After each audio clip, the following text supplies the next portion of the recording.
ನಮಸ್ಕಾರ ಅಮ್ಮ, ನನ್ನ ಹೆಸರು ರಾಜು ಅಂತ. ನಮಸ್ಕಾರ ಸರ್.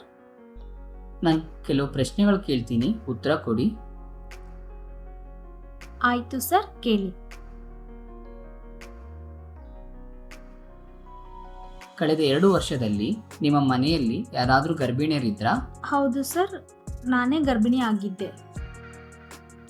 ಕಳೆದ 2 ವರ್ಷದಲ್ಲಿ ನೀವು ಎಷ್ಟು ಸಾರಿ ಗರ್ಭಿಣಿ ಆಗಿದ್ರಮ್ಮ? ಒಂದೇ ಸಾರಿ ಆಗಿದ್ದೆ ಸರ್. ಆಯ್ತಮ್ಮ. ಚೆಕಪ್ಗೆ ಏನಾದರೂ ಹೋಗ್ತಾ ಇದ್ರಾ ನೀವು? ಹೌದು ಸರ್, ಹೋಗ್ತಾ ಇದ್ದೆ. ನಿಮ್ಮ ಹತ್ರ ತಾಯಿ ಕಾರ್ಡ್ ಅಥವಾ ಚೆಕಪ್ ಹೋಗಿರೋ ಚೀಟಿಗಳಿದ್ರೆ ಕೊಡಿ. ಸರಿ ಸರ್, ಕೊಡ್ತೀನಿ.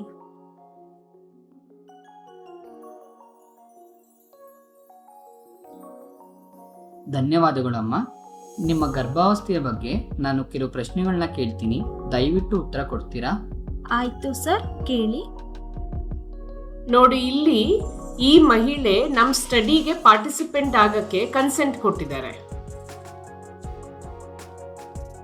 ಈಗ ನೀವು ತಾಯಿ ಕಾರ್ಡಲ್ಲಿ LMP ಡೇಟ್ನ ಚೆಕ್ ಮಾಡಬೇಕಾಗುತ್ತೆ.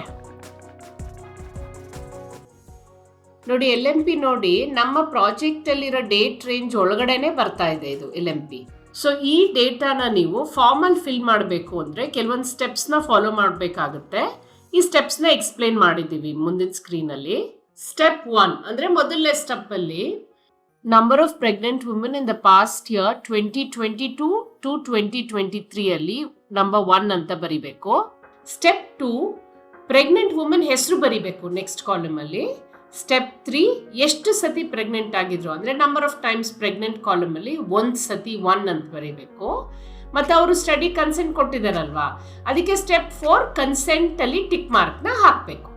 ನೋಡಿ, ಇದನ್ನ ನೀವು ಸ್ಕ್ರೀನ್ ಅಲ್ಲಿ ಯಾವ ತರ ನೋಡ್ತಾ ಇದ್ದೀರಾ ಈ ತರ ಫಿಲ್ ಅಪ್ ಮಾಡ್ಬೇಕಾಗುತ್ತೆ.